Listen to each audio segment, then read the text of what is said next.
recadinho rápido para você que está participando aqui do Cona Fiscal. Dos dias 10 a 20 de outubro estarão abertas as inscrições para a segunda turma do curso de Formação em Analista Fiscal. Você que quer se qualificar na área fiscal e alcançar resultados que até hoje você não conseguiu, você precisa conhecer esse programa de treinamento completo, que você terá acesso durante um ano, que é comigo e o professor Marcos Lima.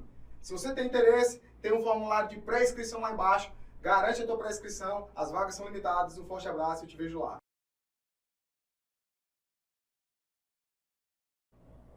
Olá pessoal, tudo bem? Sou o professor Marcos Lima e nesse momento nós vamos tratar sobre prática da apuração de PIS e COFINS não cumulativo. A não cumulatividade ela é regida pela Lei 10.833 de 2003 e pela Lei 10.637 de 2002. As duas praticamente tem um Ctrl+C, Ctrl+V em uma e na outra, onde nós tratamos especificamente sobre a não cumulatividade. É de fundamental importância aqui no Cona Fiscal para que a gente possa entender de maneira muito objetiva, e aí a gente tem pouco tempo para desenvolver isso. A nossa palestra envolve a prática em si, entretanto eu vou dividir ela em dois momentos. O momento teórico, que é a essência da coisa, para você poder entender a necessidade de como fazer o cálculo, e aí eu ressalto o seguinte aqui, a gente não vai para o viés jurídico, a gente vai entender o viés técnico, fiscal, operacional, para que possamos então aplicar no dia a dia, porque a ideia é aplicar a inteligência fiscal de maneira operacional também, e obviamente a gente entender quais são os aspectos do sistema público de escrituração digital aliado à não cumulatividade. É de fundamental importância que PIS e COFINS é dividido em dois momentos, pelo menos três momentos na verdade.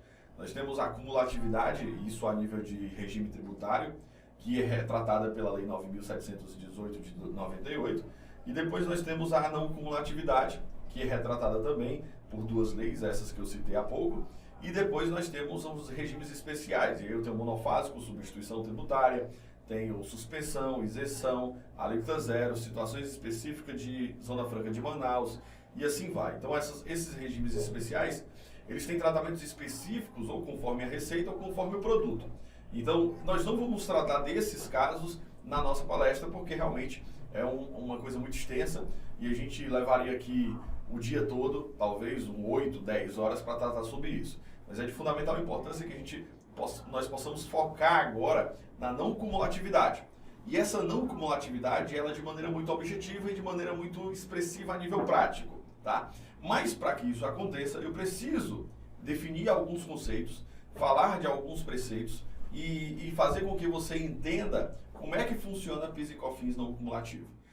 Primeira coisa, nós precisamos entender desse PIS e COFINS não cumulativo, como é que se desenvolve a definição de fato gerador. Então, eu vou dividir de maneira muito didática para você um plano de entendimento, e aí a gente vai fazer um mapa mental, para que a gente possa desenvolver fato gerador, base de cálculo, a alíquota, e aí a gente vai entender as fontes de crédito. Depois dessas fontes de crédito, nós vamos entender o que é que significa crédito presumido. Depois do crédito presumido, nós vamos entender o que é que significa receita acumulativa, ainda assim dentro da não cumulatividade, mas entendendo o aspecto do lucro real, por exemplo. E aí a gente vai passar para buscar o conhecimento prático, para depois desenvolver até, se possível, uma apuração mista. Então, uma receita cumulativa e não cumulativa ao mesmo tempo. Mas a gente precisa focar, por exemplo, que na não cumulatividade nós trataremos PIS e COFINS de maneira muito objetiva, tá bom? Então, antes de iniciar a questão do fato gerador, eu sempre costumo explicar PIS e COFINS de maneira muito didática, para que você possa entender e fazer um link entre os dois regimes tributários a nível de imposto de renda e CSLL e PIS e COFINS. Quando eu trato de imposto de renda e CSLL no que se diz respeito à apuração do lucro presumido, ou até mesmo a apuração do Simples Nacional, a gente pode conceber o entendimento, portanto, de que a apuração de PIS e COFINS sempre vai ser cumulativa. Sempre vai ser cumulativa. E assim tratada pela Lei 9.718. Agora precisamos também emparelhar o seguinte, é possível que nessa apuração cumulativa existam exceções, obviamente. Pode ser que eu incremente nessa apuração um regime especial, tais como monofásico, substituição tributária e assim vai. Mas a regra, a essência em si, é que o lucro presumido, ela é diretamente ligada à cumulatividade. Então, o lucro presumido para o imposto de renda e CSLL e para o PIS e para a COFINS, nós trataremos a cumulatividade. Agora, quando eu trato o imposto de renda e a CSLL numa visão do lucro real, aí eu tenho uma visão diferente, onde PIS e COFINS poderá, na sua essência, naturalmente, apurar pela não cumulatividade. Agora, é possível que mesmo estando no lucro real, eu também tenha receitas, e isso nós vamos falar aqui também, receitas cumulativas. E destas receitas cumulativas, é possível também, mesmo estando no lucro real, apurar PIS e COFINS de maneira mista, ou seja, tanto pela cumulatividade como pela não cumulatividade. Nós vamos ver onde é que nós encaixamos essas receitas e quais são elas para que a gente possa desenvolver isso. Tá? Então, em resumo, em síntese, cumulativo será, portanto, pela apuração do imposto de renda e CSLL, aquelas empresas que apuram pelo lucro presumido ou pelo Simples Nacional dentro dessa perspectiva. E lucro real, no caso de imposto de renda e CSLL, fazendo um link com PIS e COFINS, nós teremos não cumulatividade, algumas receitas cumulativas, ou então teremos situações em que haverá uma apuração mista. Então, perceba o seguinte, nós temos aspectos nesse link entre os 4 tributos de forma muito importante para que você possa desenvolver o seu entendimento. É de fundamental importância entender a diferença de fato gerador. O que eu costumo bastante falar em sala de aula é o seguinte, todo faturamento é uma receita, mas nem toda receita é um faturamento. Então, quando eu busco entender essa diferença, a gente busca também entender a diferença de fato gerador para a cumulatividade entre a não cumulatividade. Quando eu expresso esse sentimento de que todo faturamento é uma receita, ou seja, toda receita bruta é uma receita, mas nem toda receita é um faturamento, nós conseguimos entender que esse viés da cumulatividade, que é somente o faturamento, que é somente a receita bruta como fato gerador, o excesso disso não entra no seu fato gerador na concepção. Portanto, a cumulatividade, ela tem como fato gerador somente a receita bruta. Ah, Marcos, mas qualquer outra receita não entraria como fato gerador da cumulatividade? Não, da cumulatividade não. Entretanto, entra na não cumulatividade. E aí eu tenho um segundo gancho. Quando eu não tenho mais somente a necessidade de tributar somente o faturamento, e eu quero tributar todas as receitas, eu entro na concepção do fato gerador da não cumulatividade. Portanto, o fato gerador da não cumulatividade, em suma, são todas as receitas. Bom, entendendo, portanto, o fato gerador, vamos buscar aqui os nossos slides para que a gente possa desenvolver o nosso conhecimento. Vamos lá? Bom, verificando o fato gerador, portanto, nós concluímos que teremos como tal todas as receitas no ambiente tributário. Portanto, temos que tomar cuidado. O conceito de receita no ambiente tributário é diferente do conceito de receita no ambiente contábil. Portanto, podemos ter aí grandes diferenças, principalmente no que se refere a faturamento propriamente dito. E entender, portanto, a alteração da Lei 12.973 de 2014 em cima da 9.718 no que se refere ao conceito bruto do faturamento. Tá? Então, isso é fundamental. Mas a gente precisa depois buscar de entender que o faturamento, portanto, se é o grande fato gerador da acumulatividade, as receitas também são o grande fato gerador, o grande miolo do fato gerador da não cumulatividade. E aí nós precisamos buscar essas evidências de que o fato gerador sendo as receitas, portanto, a base de cálculo serão as receitas. Então, desta base de cálculo, nós precisamos buscar quais são as exclusões a essa base de cálculo. E estas exclusões nós vamos elencar todas elas aqui. Isso é necessário para que você possa buscar o entendimento teórico da coisa e então alinhar a prática que nós vamos fazer no final da palestra. Tudo bem? Então vamos lá. Primeiro, quais são as exclusões à base de cálculo? Eu tenho quais exclusões? Vendas canceladas, eu tenho descontos incondicionais concedidos, eu tenho IPI, ICMS, ST na condição de industrial, ou até em condições de prestação de serviço, mas temos que tomar cuidado em cada situação. A priori, IPI, ICMS, substituição tributária, no que se refere à condição de industrial. Reversões de provisões, nós temos recuperação de créditos baixados como perdas, nós temos resultado positivo do MEP e resultado positivo do método de custo, e também tenho alienação, ganho na alienação de um ativo imobilizado.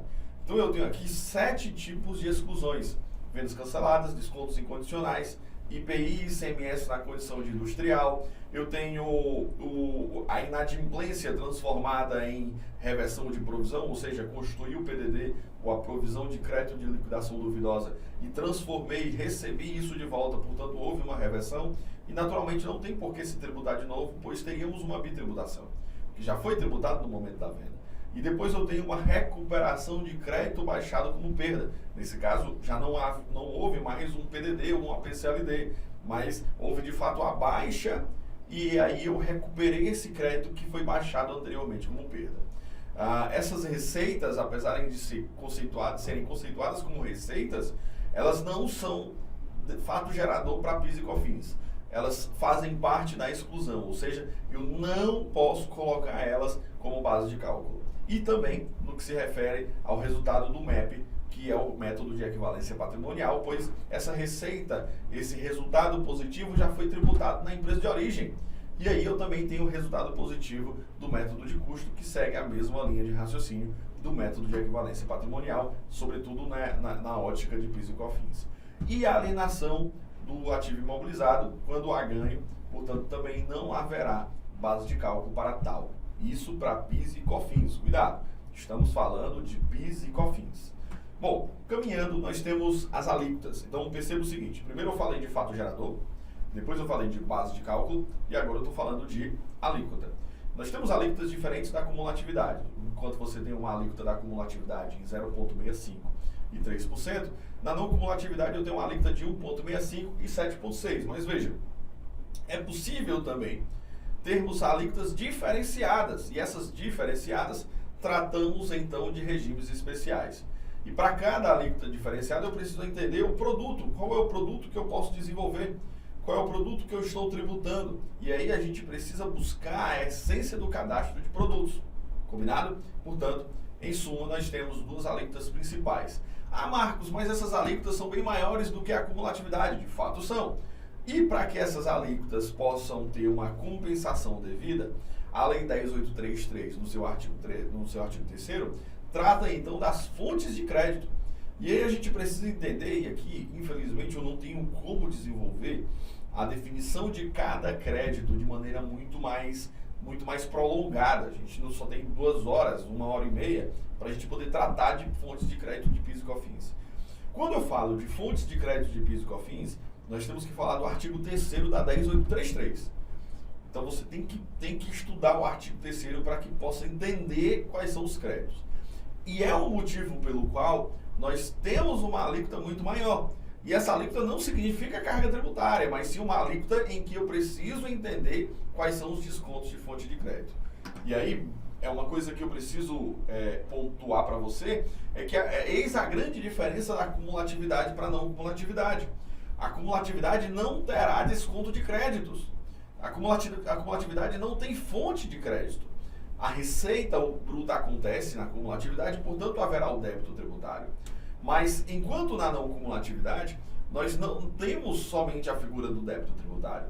Nós teremos de forma obrigatória a figura do crédito tributário. Então, na proporção em que eu tenho uma receita, na proporção em que eu aumento o meu fato gerador, eu posso descontar dessa base de cálculo inicial, que é do débito tributário, os meus créditos. E nós vamos ver isso de forma prática. E aí, eu sempre pontuo o seguinte: qual é a diferença da não cumulatividade do PIS e da COFINS para a não cumulatividade do ICMS?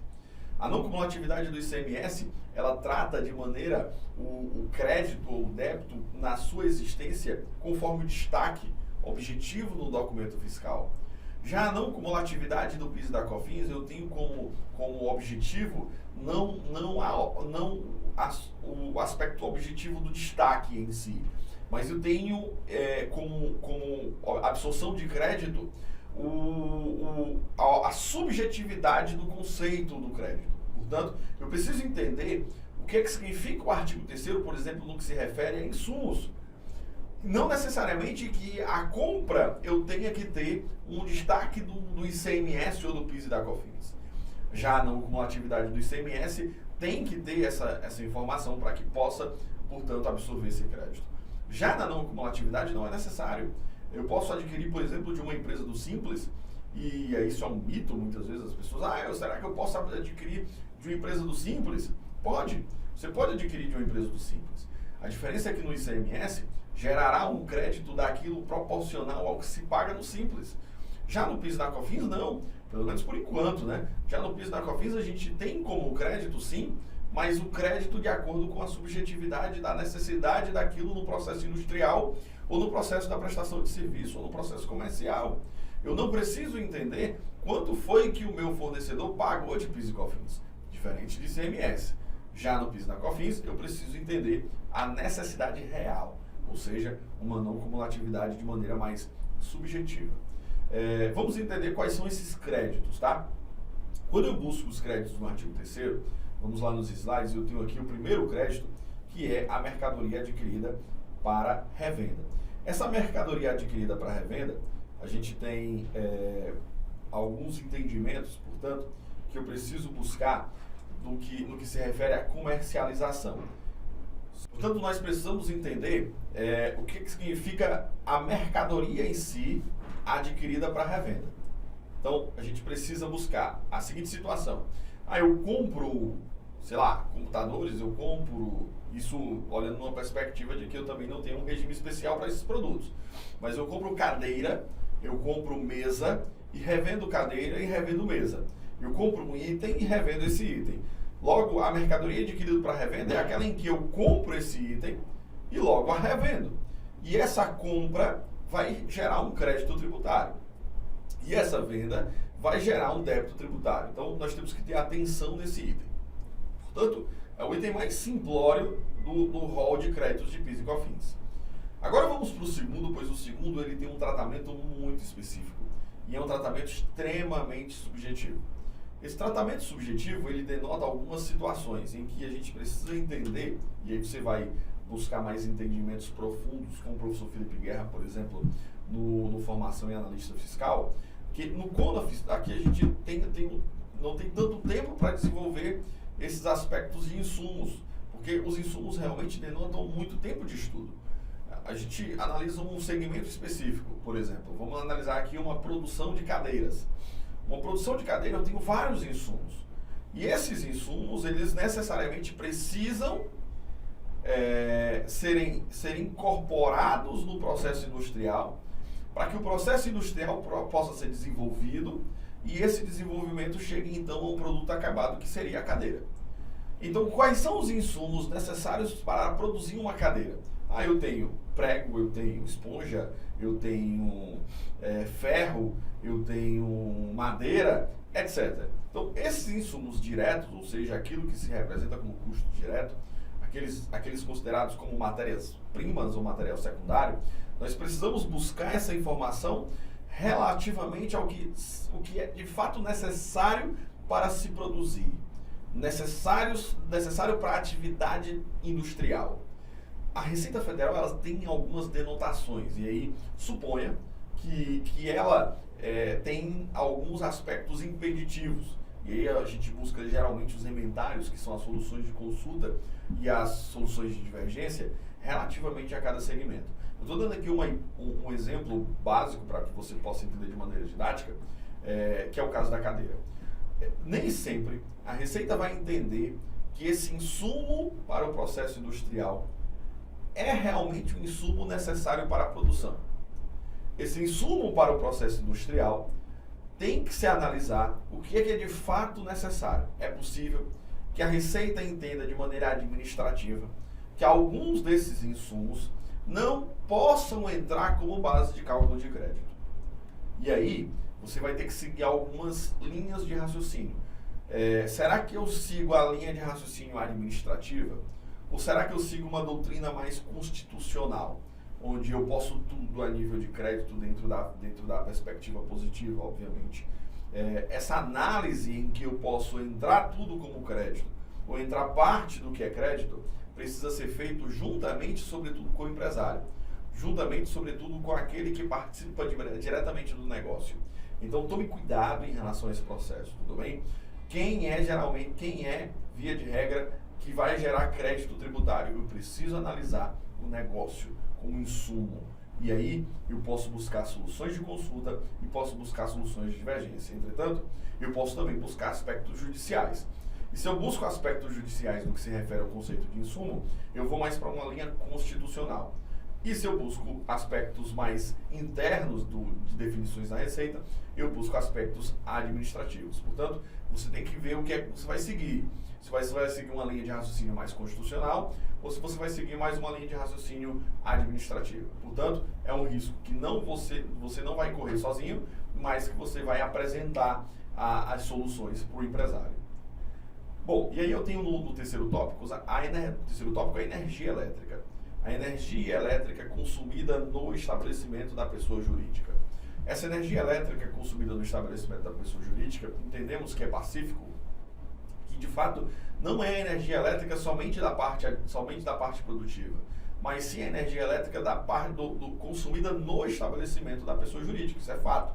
Então precisamos buscar, Marcos, mas há um entendimento administrativo que é sobre... Bom, o que está escrito na lei é que a gente precisa buscar esse crédito de acordo com o consumo da energia no estabelecimento da pessoa jurídica. Esse consumo, ele precisa ser entendido também como não é o pagamento da fatura da energia, mas sim um consumo de fato. Portanto, o pagamento da fatura da energia tem diferenças, tá? Então, vamos ao consumo da energia elétrica no estabelecimento da pessoa jurídica. Quando se trata de aluguéis de prédios, máquinas e equipamentos pagos a pessoas jurídicas utilizados diretamente na atividade da empresa, nós também temos que entender que esses aluguéis de prédios, máquinas e equipamentos precisam primeiramente serem pagos ou adquiridos através de pessoas jurídicas, e essa utilização precisa ser devidamente na atividade da empresa. E a gente tem vários exemplos aí, por exemplo, em que eu alugo um prédio e esse prédio não está sendo utilizado na atividade da empresa. E aí o empresário ou o contribuinte, ele quer porque quer gerar crédito de PIS e COFINS em relação a isso. Não dá direito a crédito aquilo que não é desenvolvido pela atividade da empresa. Eu quero alugar porque eu vou colocar para morar lá o papagaio, a família, o meu tio, a minha tia, a minha sogra. Não. Tem que ser desenvolvido nesse prédio atividade empresarial. Enquanto não for, portanto, não gerará crédito. Tudo bem? Bom, agora a gente tem um aspecto mais proeminente no que se refere ao imobilizado. Os créditos relativamente ao imobilizado, e eu separo geralmente num crédito, inicialmente que eu preciso entender, esse imobilizado foi adquirido para atividade empresarial. Se esse imobilizado foi adquirido para atividade empresarial dentro de uma atividade produtiva, naturalmente, esse imobilizado poderá então gerar crédito. Agora, como ele vai gerar crédito é um outro ponto. O que eu preciso demonstrar para você é o seguinte: sendo esse imobilizado um gerador de crédito, tudo aquilo que tiver envolvido a nível de armazenagens e fretes necessários para que eu possa colocar esse imobilizado em utilização, também gerará crédito de PIS e COFINS. Isso está no artigo 3º da 10.833. Agora, eu vou delimitar aqui o imobilizado para você, tá? Quando eu falo de imobilizado, eu falo de imobilizado que gera crédito, naturalmente aquele que é utilizado na atividade produtiva. Portanto, eu preciso distribuir duas grandes definições de aquisição. Ou essa aquisição pode ser à vista, ou essa aquisição pode ser a prazo. Quando essa aquisição é à vista, eu tenho aí uma geração de crédito ou pelo custo de aquisição ou pela cota de depreciação. E essa depreciação, naturalmente, pautada pelas regras fiscais. E aí eu tenho as regras fiscais dadas pelo regulamento do imposto de renda e instruções normativas específicas, tais como a instrução normativa 162, que foi revogada, que era de 98, foi revogada, e a gente tem a sua alteração da 162, que trata sobre as nomenclaturas comuns do Mercosul e trata sobre a vida útil de cada bem, pelo menos dos grupos de bens. Então eu preciso buscar essa informação. E depois eu tenho, só ressaltando, essa norma foi revogada, mas tem uma alteração que precisa ser vista dentro do regulamento do imposto de renda. Agora, eu tenho também a fonte geradora de crédito conforme o custo desse imobilizado. Eu posso ter alguns viés, dependendo do tipo de imobilizado. Eu posso ter um custo integral, por exemplo, pela 12.546 de 2011, que trata de alguns bens, máquinas e equipamentos a nível de crédito integral, mas eu também posso ter alguns créditos relativamente ao custo, se for um 48avos, um 24avos, um 12avos, vai depender do tipo de bem. Portanto, eu posso ter sim o custo como gerador de crédito. E aí, contabilmente, você precisa entender que se eu for pelo viés do custo, eu tenho um viés mais de PIS e COFINS sobre o ativo imobilizado. Mas se eu for pelo viés da depreciação, eu tenho mais um PIS e COFINS diretamente no resultado, baixando essa conta de resultado como crédito tributário. Portanto, isso numa aquisição à vista, tá? Agora, eu tenho uma aquisição a prazo, e essa aquisição a prazo ela se separa em 3 grandes outros subtópicos.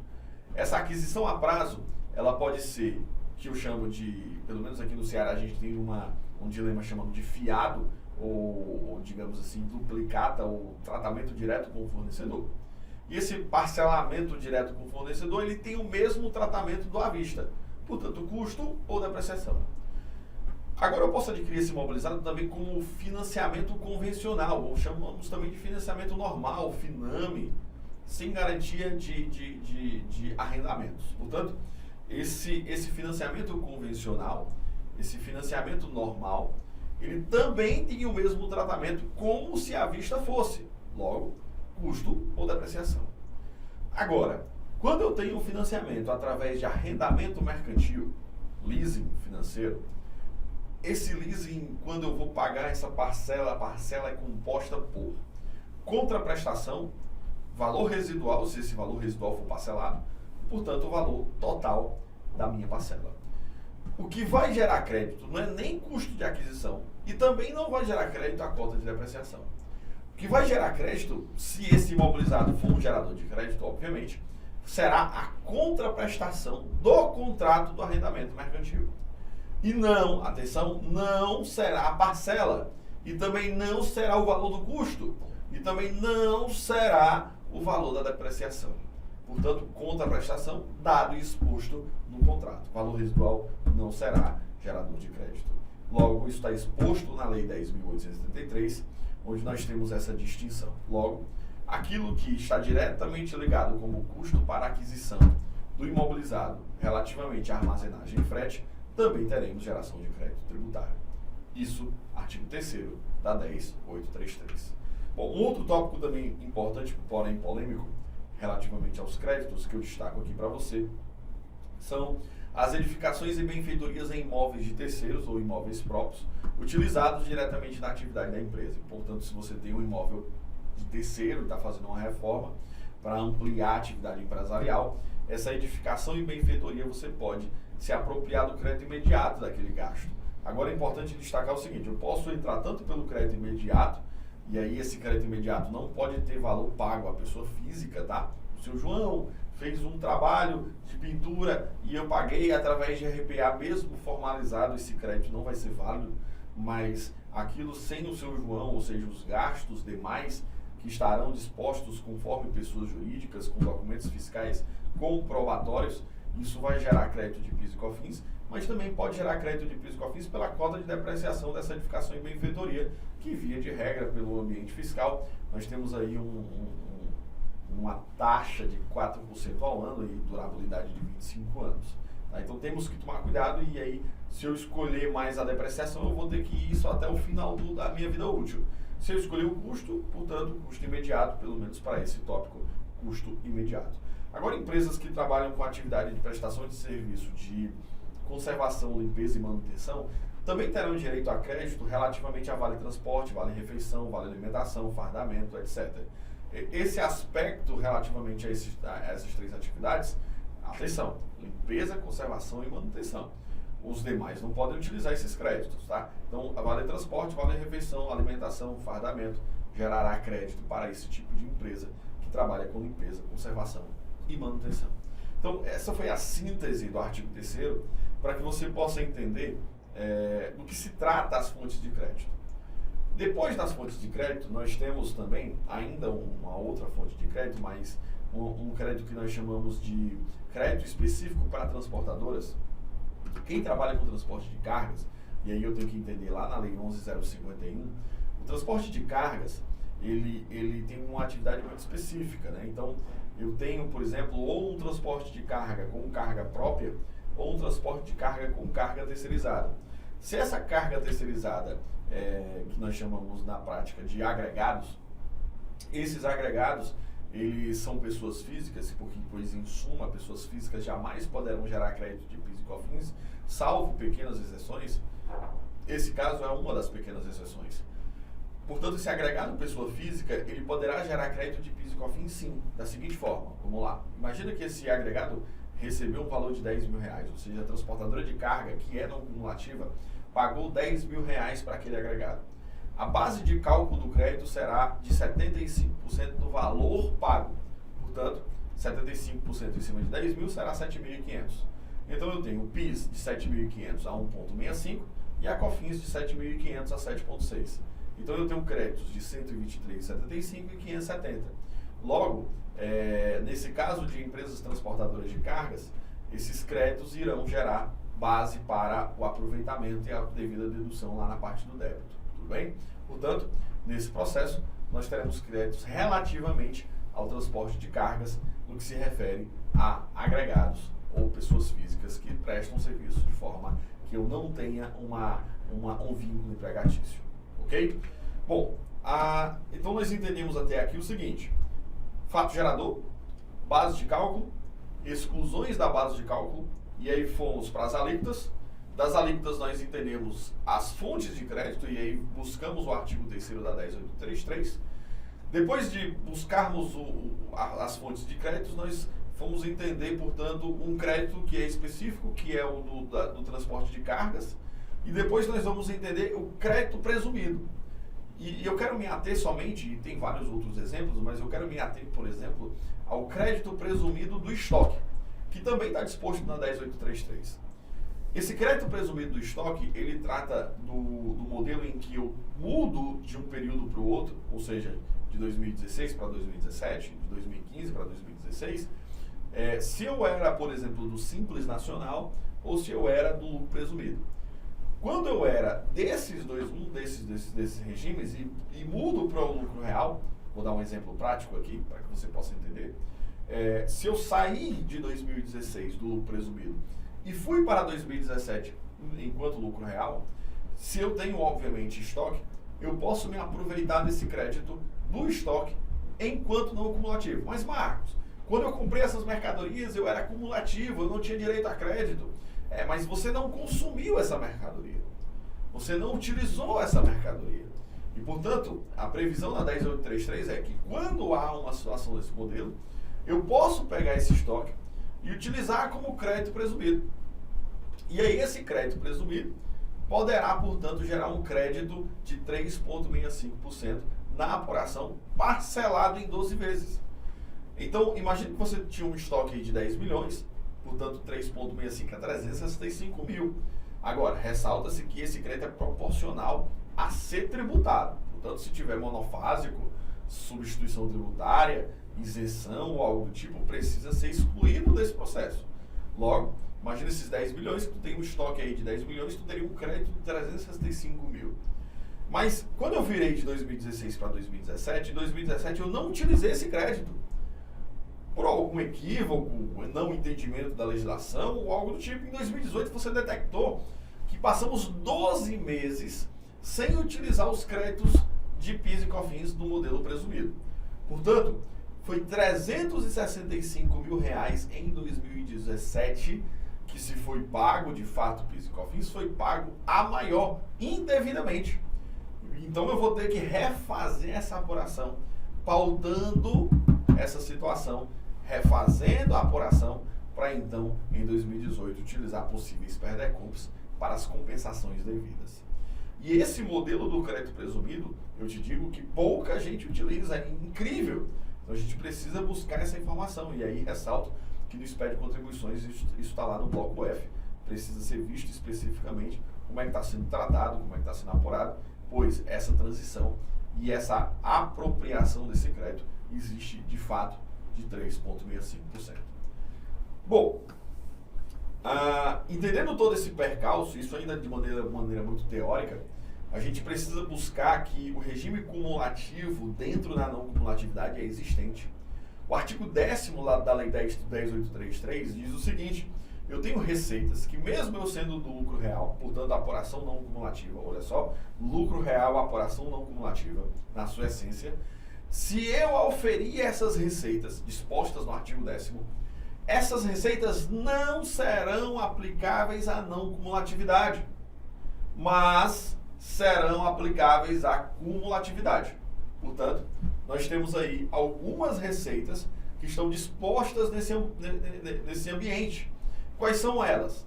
Receita decorrente de prestação de serviço de transporte coletivo, rodoviário, metroviário, ferroviário, aquaviário de passageiros. Outra receita, por exemplo, de hospital, de pronto-socorro, de clínica médica, que são receitas cumulativas, mesmo estando no lucro real.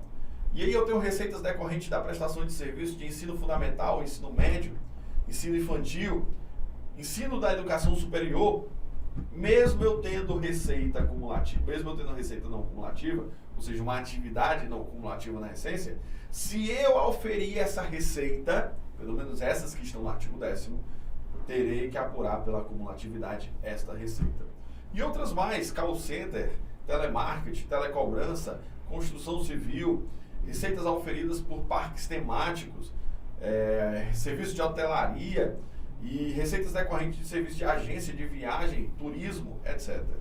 Então, todas estas receitas estão dispostas no artigo 10º da 10.833. Tudo bem? Então, veja o seguinte. Eu tenho ainda assim só lucro real e, portanto, apuro o meu PIS e COFINS pela não cumulatividade.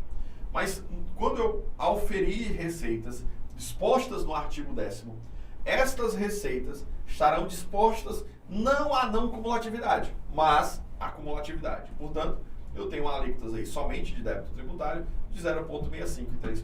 Enquanto outras receitas que não estejam nesse know-how estarão sendo apuradas pela não cumulatividade.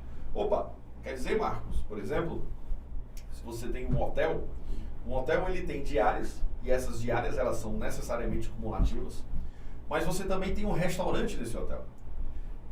O restaurante, ele ofere receita não cumulativa. Claro que tem regime especial, monofásico, isenção, alíquota zero, mas na sua essência é não cumulativa. Tem uma receita cumulativa. E para o restaurante, eu tenho receita não cumulativa. Tudo bem? Portanto, eu posso ter aí uma apuração mista, que ao mesmo tempo essa empresa está apurando pela cumulatividade e ao mesmo tempo ela está apurando pela não cumulatividade. Logo, essa empresa vai, no final do mês, ter que pagar 4 DARFs. 2 DARFs pela cumulatividade e 2 DARFs pela não cumulatividade. Massa? Bom, feito isso, vamos entender dessa apuração mista também a parte do que se refere ao crédito. Porque eu tenho, por exemplo, situações em que o crédito é comum às duas apurações. Óbvio que eu também tenho a parte do crédito que não é comum às duas apurações. Tem um crédito diretamente ligado à cumulatividade e o crédito diretamente ligado à não cumulatividade. Por exemplo, eu comprei lençol para os quartos do hotel. O lençol, tive um custo por isso, e esses lençóis, eles estão diretamente ligados a uma receita cumulativa. A pergunta, isso gera crédito ou não gera crédito? Naturalmente, não vai gerar crédito. Agora, eu comprei insumos para fazer os pratos do restaurante. Bom, esses insumos, dependendo dos tipos de produtos, das suas tributações específicas, eles irão gerar crédito ou não. Mas, em suma, gerarão crédito sem dúvida nenhuma, respeitando, sim, a sua proporcionalidade quanto ao regime especial. Agora, eu tenho também situações em que um crédito, ou seja, um gasto que seja comum em relação à receita cumulativa e um gasto que seja comum à receita não cumulativa. Que situação seria essa? Um exemplo, energia. Tá? No caso da energia, eu posso utilizar tanto para a receita cumulativa como para a receita não cumulativa. Ora, a energia está no prédio todo. Ah, Marcos, mas eu tenho um medidor só para o hotel, um medidor só para o restaurante. Bom, isso é muito difícil de ter. Bom, tendo isso, a gente precisa entender o seguinte. Eu posso utilizar como critério uma apropriação direta, e essa apropriação direta, de fato, tem um controle por uma controladoria, por um departamento de custos, onde eu tenho um controle de custo integrado. E esses gastos sejam diretamente ligados a cada atividade. Essa é uma apropriação direta. Agora eu também tenho um rateio proporcional. Esse rateio proporcional, ele pode ser utilizado de maneira em que eu posso aplicar um critério do rateio proporcional, que é a receita bruta. A grande maioria das empresas, óbvio que existem empresas de grande porte, que naturalmente vão apropriar de forma direta e tendo um departamento de custo, de controladoria, controlando isso.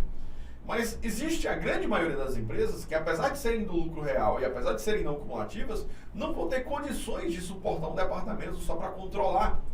E aí nós temos um rateio proporcional. Desse rateio proporcional, nós vamos fazer as aplicações dos custos em relação à receita bruta. Então veja o seguinte, exemplo da energia. Eu tive uma receita acumulativa de 150 mil. Essa receita acumulativa de 150 mil, ela me dá uma oportunidade de trabalhar um modelo em que eu tenho 150 mil para cumulatividade e tenho 150 mil para não cumulatividade, tá? Então veja o seguinte, eu tenho aí 50% de cada receita, 50% para cumulatividade e 50% para não cumulatividade. Logo, eu tive um gasto com energia no mês de 50 mil. Será que eu posso utilizar esses 50 mil como crédito integral?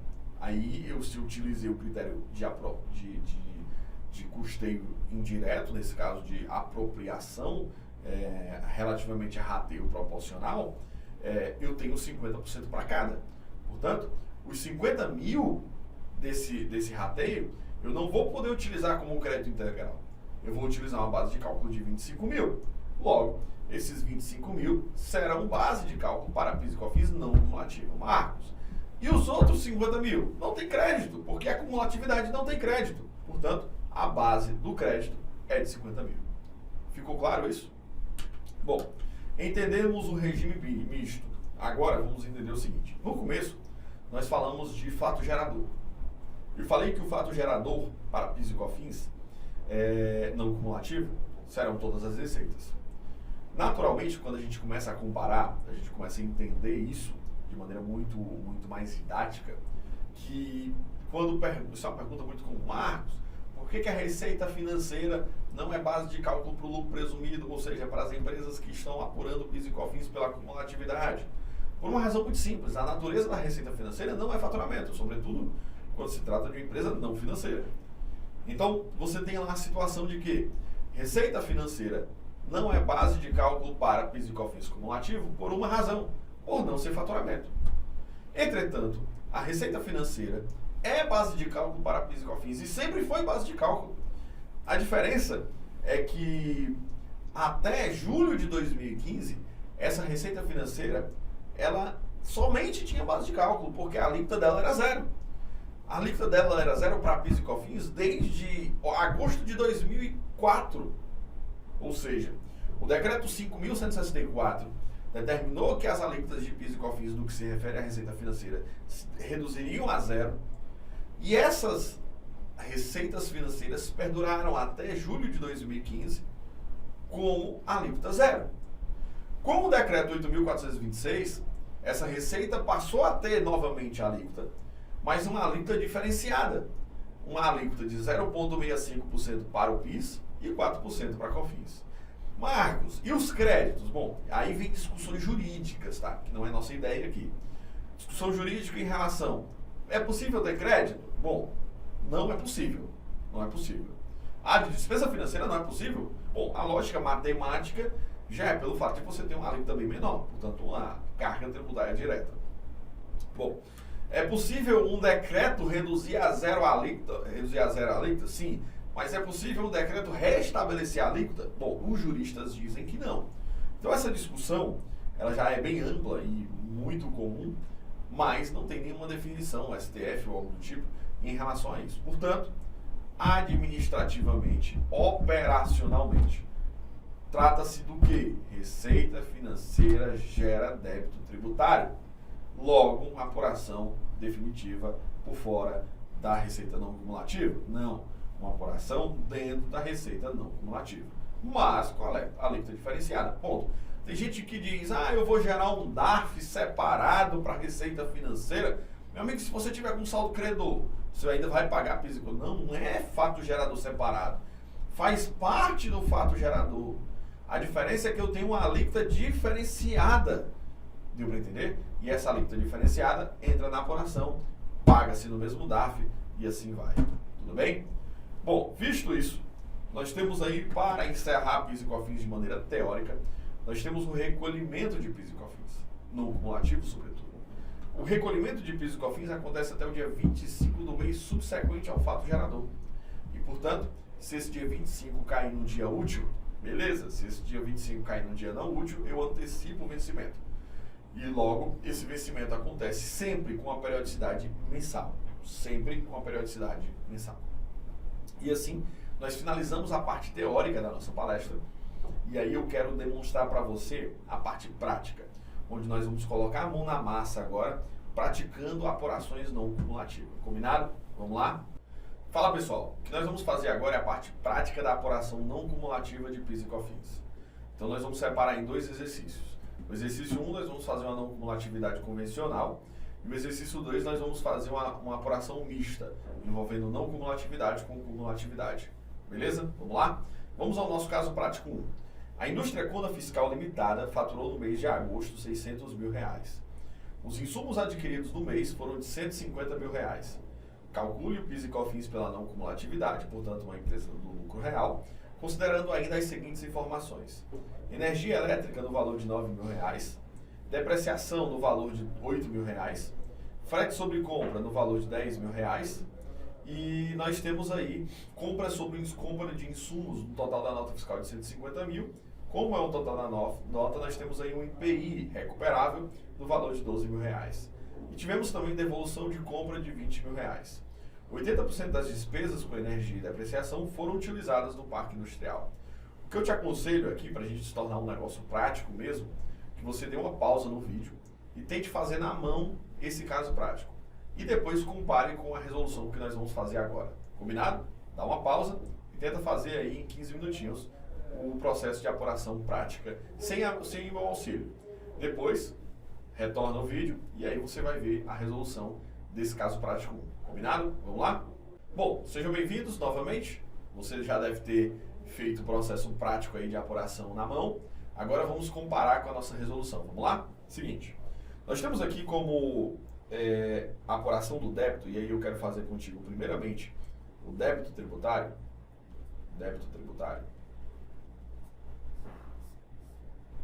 Nós vamos ter aqui como débito, primeiro, a receita não cumulativa, nesse caso, né, no valor de R$600 mil. Nós não temos expostos aqui o valor do IPI, portanto essa receita é o valor da receita convencional. E aí nós vamos calcular, primeiro, item 1, o PIS, vamos chamar de PIS débito, igual a base de cálculo vezes 1,65%. Tudo bem? E aí nós temos PIS débito igual. Quanto que é a base de cálculo? 600 mil vezes 1,65%.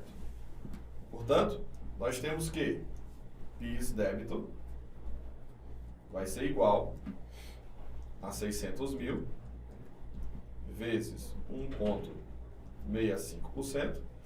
Nós temos um valor de 9.900. Ok? Nós temos aqui o PIS débito de 9.900. Logo, nós temos um segundo cálculo, que é a COFINS. COFINS débito igual a base de cálculo vezes 7,6%. COFINS débito igual a 600 mil vezes 7,6. COFINS débito igual 600 mil vezes 7,6%. Nós temos aí um débito de R$45.600. Pronto. Nós fechamos aqui o nosso débito. E aqui nós fechamos o débito tributário. Tudo bem? Vamos agora fazer a nossa apuração do crédito tributário interpretando cada rúbrica. Vamos lá?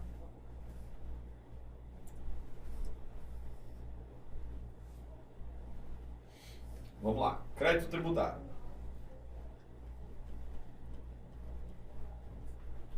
No crédito, nós tivemos algumas disposições. A primeira disposição foi a energia elétrica. A pergunta que nós fazemos é: energia elétrica consumida gera crédito tributário para PIS e COFINS nessa situação? Nesse caso, sem dúvida nenhuma. Portanto, energia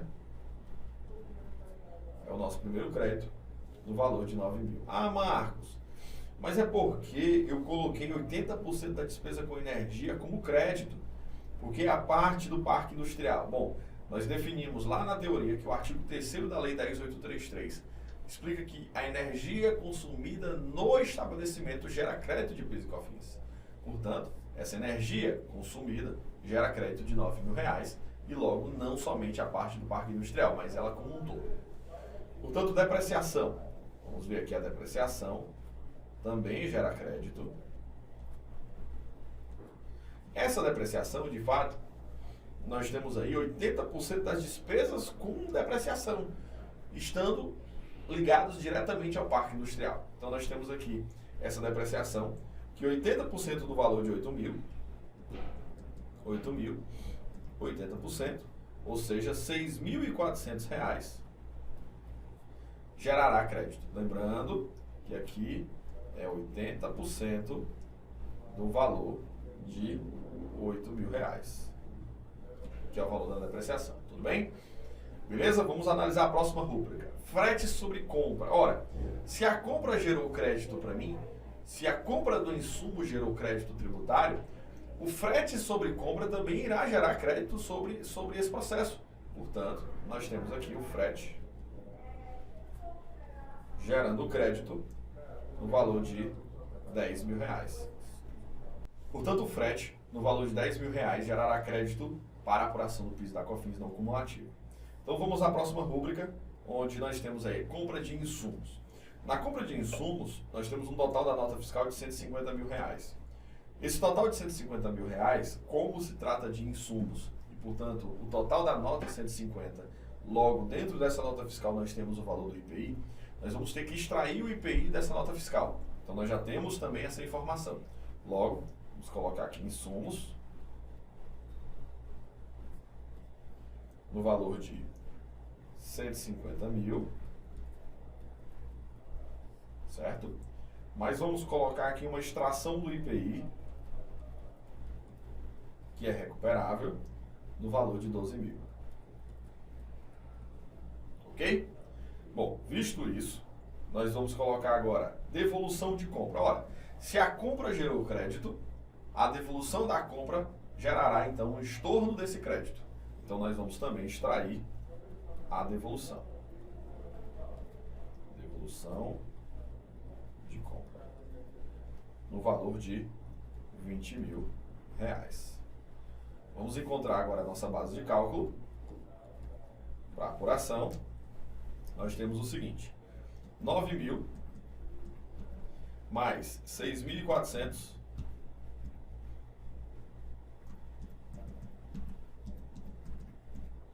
mais 10 mil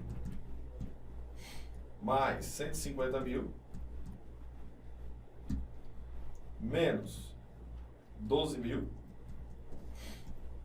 menos 20 mil.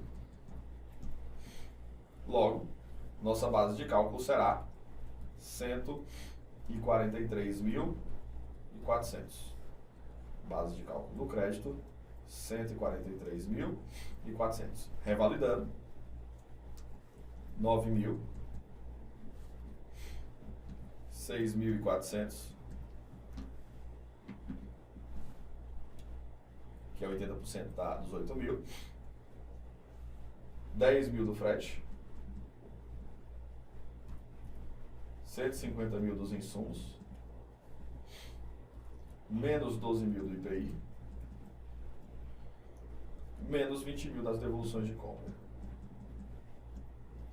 143.400. Bom, aqui nós temos o terceiro tópico, que irá vir, portanto, a apuração do PIS a nível de crédito.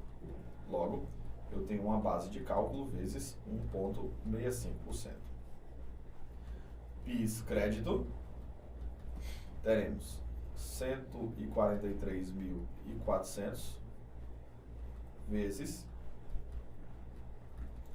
1,65.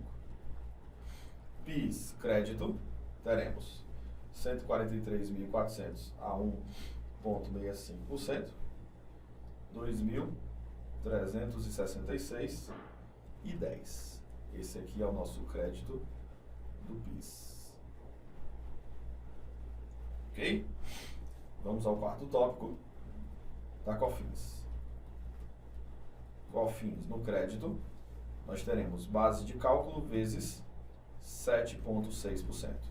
Ora, seguindo a mesma lógica, teremos um crédito com a COFINS no valor de 143.400 a 7,6, 10.898,40. Portanto, temos item 1, PIS débito 9.900. Item 2, COFINS débito 45.600. Tudo bem? Agora, item 3, PIS crédito 2.366,10 e item 4, COFINS crédito 10.899,40. Existem outras formas de fazer essa apuração, tanto pelo valor do débito e do crédito, nesse caso que é o que nós estamos fazendo, como também direto, que é a apuração direta em que eu vou comparar logo as duas bases de cálculo. Para ser mais didático, eu prefiro usar essa metodologia onde você tem PIS débito, PIS crédito e chegaremos, portanto, à nossa apuração. Então vamos lá, vamos fazer agora a nossa última parte, que é a apuração tributária. Bom, vamos lá. Apuração.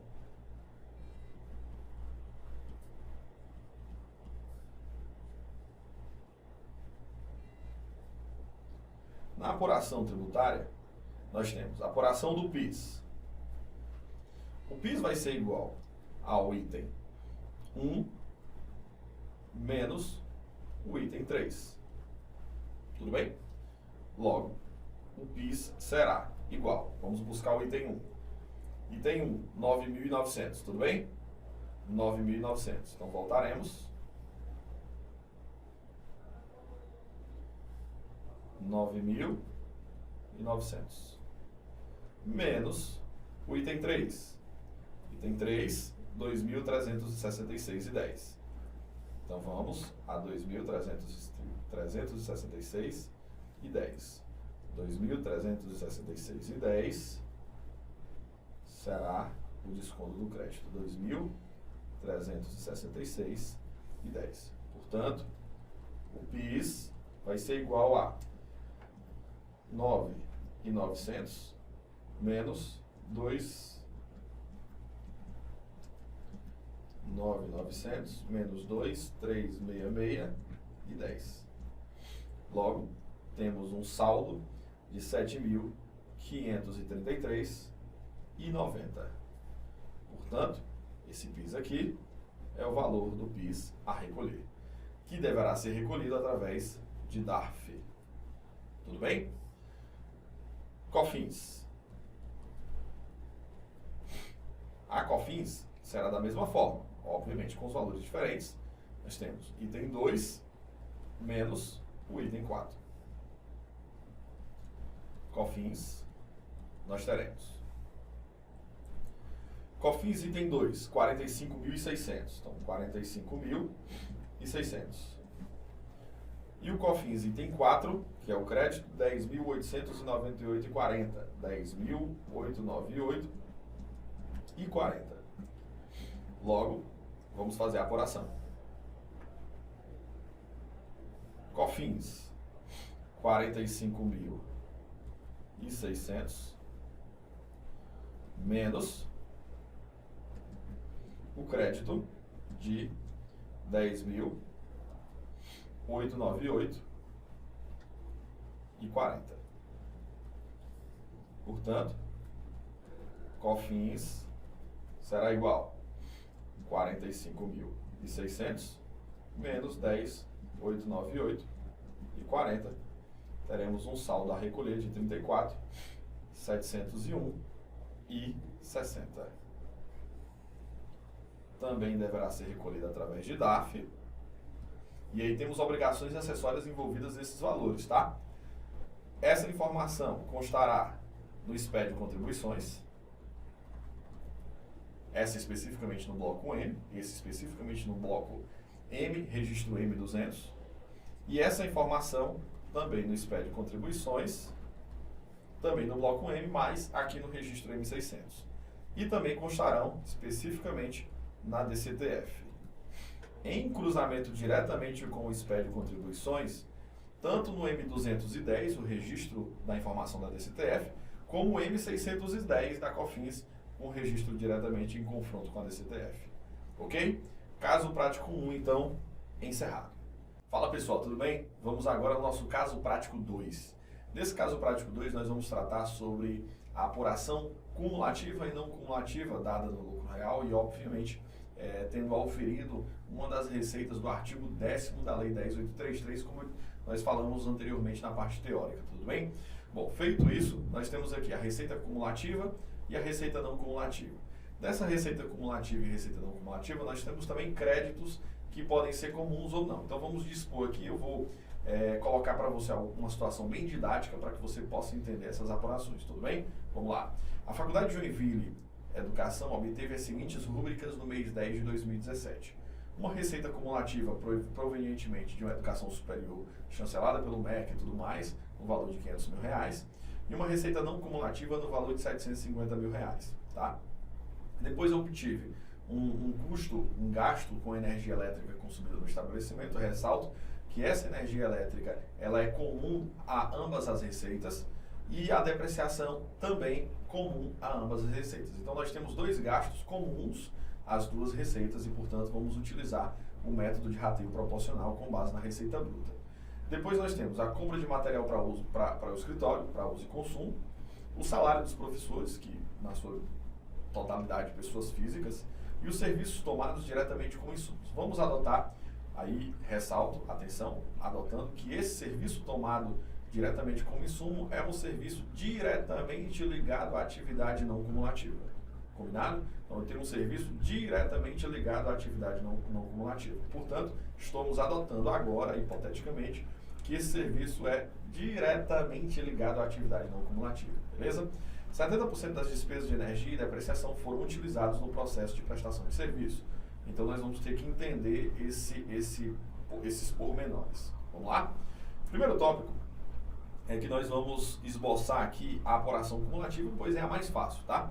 Então, entendendo aqui a apuração cumulativa, vamos ativar aqui nossa caneta e agora vamos nomear cumulatividade.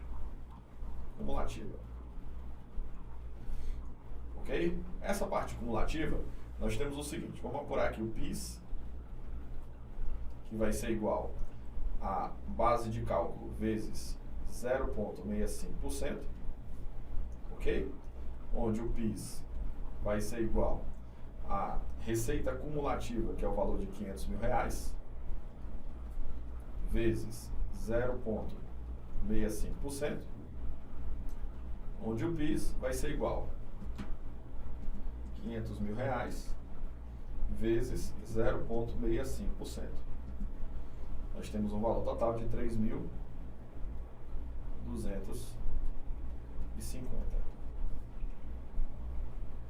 Ok? 3.250. E depois nós temos a COFINS. Vamos analisar agora a COFINS, na mesma óptica. Nós temos aqui base de cálculo vezes 7,6%. COFINS igual. Quanto é que está a base de cálculo? Portanto, 500 mil vezes 7,6%. COFINS igual 500 mil vezes 7,6, 38 mil. Fechamos então as duas apurações, muito simples, cumulativa. Então eu tenho um DARF para o PIS e um DARF para a COFINS. Lembrando que esses DARFs serão informados tanto em DCTF como no SPED de contribuições, tá bom? Agora vamos à não cumulatividade. Cumulatividade.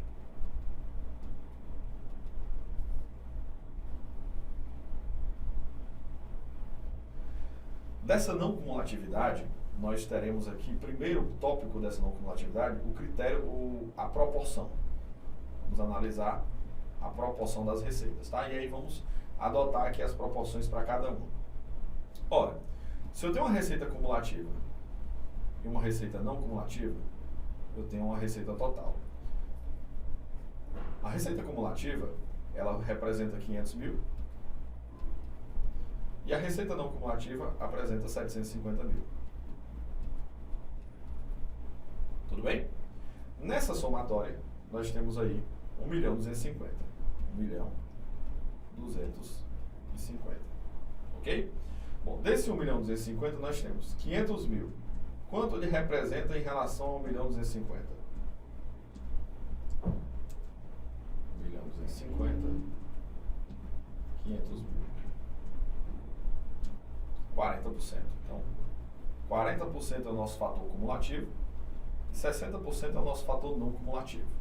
Portanto, dado essa informação, nós teremos o seguinte, que 40% representa a cumulatividade e 60% a não cumulatividade. Marcos, para que eu preciso dessa informação? Esse aqui vai ser o meu indexador do crédito comum. Logo, quais são os créditos comuns? Energia mais depreciação. Então, nós vamos utilizar esse indexador para energia e depreciação. Combinado?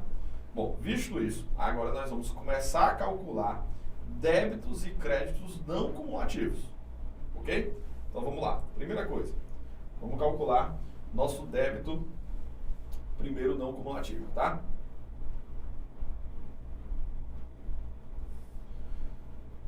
Débitos. Vou fazer pequenininho aqui para ficar mais didático para você entender. Débitos não cumulativos, tudo bem? Então vamos calcular aqui. Ora, o PIS, vou chamar aqui 1, débito vai ser base de cálculo vezes 1,65%. Logo, o PIS débito vai ser igual a 750 mil, que nesse caso é minha base de cálculo não cumulativa, vezes 1,65%. Logo, o meu PIS débito vai ser igual a 750 mil a 1,65%. Eu tenho 12,375. Portanto, meu item 1 definido. Tudo bem? Vamos agora ao nosso item 2, que é a COFINS. COFINS débito. COFINS débito é igual a base de cálculo vezes 7,6. COFINS débito vai ser igual a 750 vezes 7,6%. COFINS débito vai ser igual a 750, 7,6%, teremos 57 mil. Ok? Portanto, nós temos débitos de PIS de 12.375 e de COFINS 57 mil. Combinado? Bom, visto isso, nós temos agora que calcular os créditos. Agora vamos calcular aqui os créditos, tá? Créditos. Vou separar aqui esse espaço para ficar mais interessante. Vamos lá. O que é que representa a base de cálculo do crédito? Vamos lá. Energia elétrica consumida é minha base de cálculo. Marcos, a energia é só a parcela consumida na parte industrial ou a parcela total? Bom, nós entendemos que o artigo 3º nos dá a possibilidade de utilizar a energia consumida no estabelecimento da pessoa jurídica. Portanto, esse estabelecimento da pessoa jurídica vai representar aí o gasto de R$45 mil. Entretanto, eu vou colocar aqui, vamos nomear primeiro item da base de cálculo. Item A. Tá? E vou trazer bem para cá as notas. Tá bom? Então, item A. Bom, eu tenho um gasto com energia de 45 mil. Ok? 45 mil. Marcos, mas eu vou usar esse 100% de 45 mil? Sim. Só que essa energia é um gasto comum e, portanto, eu tenho que utilizar o nosso indexador da não cumulatividade. Logo, nosso indexador é de quanto? 60%. Portanto, 45 mil, 60%, nós teremos como base 45 mil, 60%, nós temos 27 mil. Logo, essa é a primeira base de cálculo no que se refere à energia. Logo, energia, valor de 27 mil. Tudo bem? Vamos agora ao item B, que é a depreciação. Bom, a depreciação, muitos já viram que parte dessa depreciação é utilizada no Parque Fabril não, na prestação de serviço, parte dessa depreciação é utilizada na área administrativa. Portanto, pelo artigo 3º, somente a depreciação da parte da prestação de serviço gerará crédito. Logo, nós temos depreciação 35 mil, só a parte da prestação de serviço gerará crédito. Logo, 35 mil, nós temos somente 70% dessa parte. Logo, 24.500. E como essa depreciação ela é um gasto comum a ambas as receitas, logo eu vou ter que utilizar o indexador da não cumulatividade. E aí 60%. Logo, 60%. Que eu tenho 14.700. Esses 14.700 vêm para a base.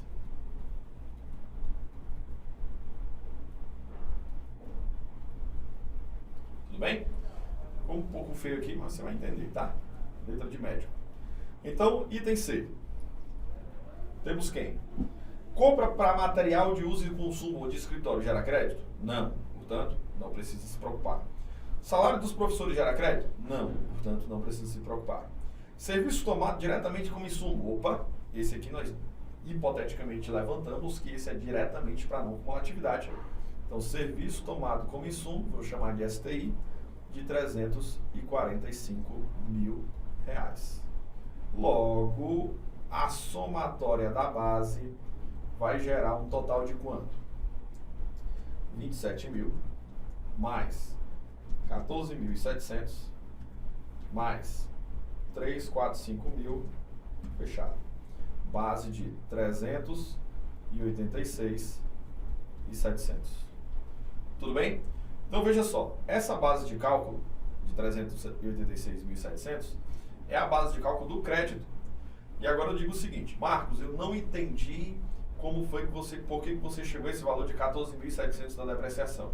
Eu não entendi por que você chegou a esse valor de 27 mil da energia. Faz o seguinte, volta um pouquinho o vídeo, escuta 1, 2, 3, 10 vezes, porque realmente, quando você não tem a experiência desse tipo de apuração, você acaba confundindo alguma coisa. Então, volta e entende, tá? Porque não passa para a apuração e para a geração dos créditos antes de entender. Combinado? Bom, vamos agora a levar esse crédito ao nosso processo. Primeiro, vamos trazer para cá ainda continuação do crédito. Tudo bem? Nossa base de cálculo do crédito vai ser 386.700. 386.700. Então teremos PIS, item 3, crédito, teremos base vezes 1,65%. Portanto, o PIS, crédito, vai ser 386.700 vezes 1,65%. 6.380,55. Logo, esse valor vem como crédito. Item 4. COFINS. Crédito. Base vezes 7,6.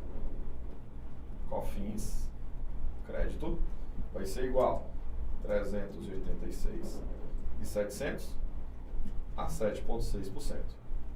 Teremos 29, 389 e 20. Portanto, fechamos então COFINS crédito. Ok? Agora vamos à nossa apuração. A apuração, nós teremos agora PIS vai ser igual a 1 menos 3. Logo, o nosso PIS a recolher será 12.375.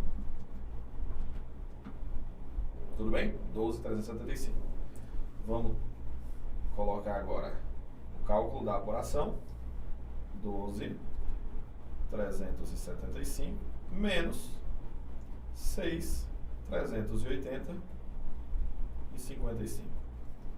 Logo, PIS será 12.375 menos 6.380,55, que vai ser um total de 5.994,45. Fechamos, portanto, o nosso PIS, que vai ser gerado através de DARF também, DCTF e SPED contribuições, nesse caso não cumulativo, numa apuração mista. Já a COFINS vai ser igual ao 2 menos o 4. Logo, teremos a COFINS. COFINS 2, 57 mil. 57 mil. Vamos trazer a COFINS para cá. 57 mil menos 29.389 e 20, no número 4, tá? COFINS igual 29.389 e 20. Valor a recolher 27.610 e 80. Também será informado através de DAF. Portanto, concluímos que teremos 4 DAFs. 5.994,45 não cumulativo, 27.610 não cumulativo, isso PIS e COFINS respectivamente. E da cumulatividade nós teremos 3.250 e 38.000 da COFINS. Tudo bem? Beleza?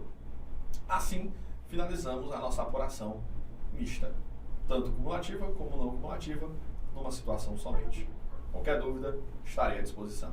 Até mais e aproveita as informações do Conla Fiscal 100% online, 100% prático, 100% gratuito.